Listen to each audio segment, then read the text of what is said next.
జయలక్ష్మి, మా వారు బొడ్డు చంద్రశేఖర్ రెడ్డి, మా అబ్బాయి బొడ్డు ఉదయకరెడ్డి.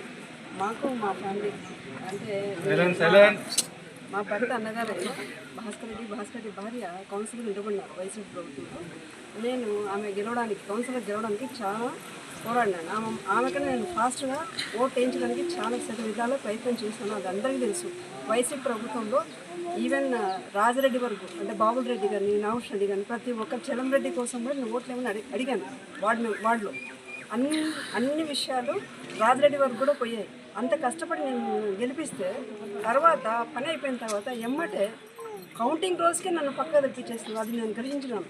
అప్పటి నుంచి వాళ్ళది ఏంటో అర్థమైపోయింది. అంటే నన్ను వాడుకోవడానికి నన్ను పిలిపించారు. మా బావగారిని భాస్కర్ గారిని, మా అక్కగారిని సుశీలమ్మ గారిని ఇంటికి పిలిపించేసి నన్ను పిలుచుకొని పోయినారు. ఎందుకు గెలిపించడానికి వార్డు మెంబర్కి ఆమె తరపున నన్ను హెల్ప్ చేయడానికి పిలుచుకుపోయారు. అంత అయిపోయిన తర్వాత పని కౌంటింగ్ రోజుకి నన్ను కట్ చేసినారు.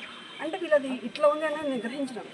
తర్వాత మాకు కుటుంబంలో ఇష్యూస్ వస్తే వైసీపీ ప్రభుత్వం మొత్తం మా కుటుంబాన్ని ఒక్కటి పక్కకు పెట్టేసి మొత్తం వాళ్ళకి ఏం కావాలో అలా హెల్ప్ చేసుకుంటూ వెళ్ళారు.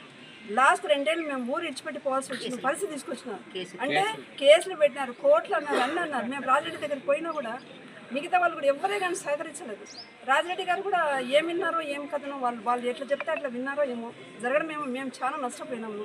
మేము ఆమె కోసం పోరాడినది కూడా నన్ను మర్చిపోయి పక్కన పెట్టేసి వాళ్ళ ఇదిలో వాళ్ళు వెళ్ళిపోయినారు. కాబట్టి మేము చాలా దెబ్బతిన్నాం. ఇప్పుడు ఈ ప్రభుత్వం వచ్చిన తర్వాత సుజాతమ్మ గారి దగ్గరికి మేము విన్నవించుకుంటే ఆమె మాకు అన్ని విధాలుగా హెల్ప్ చేశారు. కాబట్టి మాకు నచ్చి మేము ఈరోజు తెలుగుదేశం కండువా కప్పుకున్నాము. ఆ పట్ల మేము చేరాము. ఎవరి ప్రోద్బలం లేదు, ఎవరి ఇది లేదు. అందరికీ సుజాతమ్మ గారికి, కోట్ల విజయభాస్కర్ రెడ్డి గారికి, సూర్యప్రకాష్ రెడ్డి గారికి నా ధన్యవాదాలు, నా కుటుంబం తరపున కూడా.